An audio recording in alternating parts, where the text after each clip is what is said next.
तर हॅलो भावांनो, मागच्या व्लॉगमध्ये तर तुम्ही बघितलं की पुण्याच्या पूर्ण ट्रिपमध्ये आपण जाऊन आलेलो डायरेक्ट करडात आल्यानंतर ह्या काच कारखान्यात आलेलो. आता काच कारखान्यात सगळ्या काचा लोडिंग करून आपल्याला जायचं होतं कोकणात. आता कोकणात कुठं जायचं होतं तर सगळं काही मी ह्याच व्हिडिओत सांगणार आहे. तर भावांनो, तुम्हाला मी सांगतो की आपली गाडी भरलेली कुठं, सावंतवाडीला.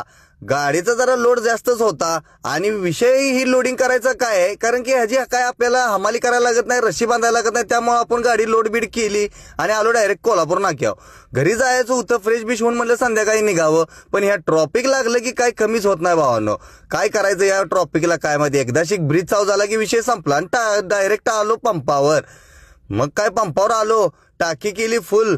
आता टाकी फुल केल्या म्हणल्यानंतर आपल्याला पण काहीतरी टाइमपाससाठी घ्यायला लागतोय. म्हटलं चला कोल्ड कॉफी वगैरे चिप्स घेऊया, तेवढंच टाइमपासला होतं.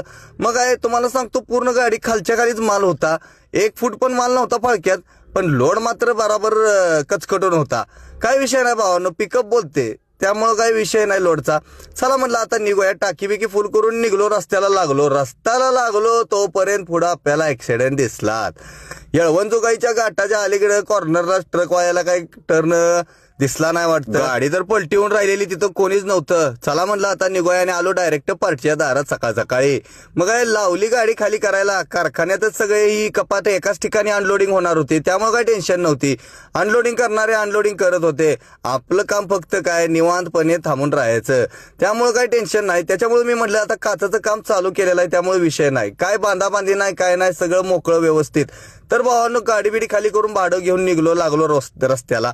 आता काय रिटर्न जास्तवर आपल्याला एमटीत जायचं होतं आणि जाऊन आपल्याला गाडी पण लोडिंग करायचं होतं. ते तुम्हाला पुढच्या ब्लॉगमध्ये समजेल की आपण जाऊन गाडी कुठं लोड केलेली आहे. तर हा ब्लॉग कसा वाटला तुम्हाला कमेंट करून सांगा आणि जाताना जरा फॉलो करून जावा. धन्यवाद भावांनो.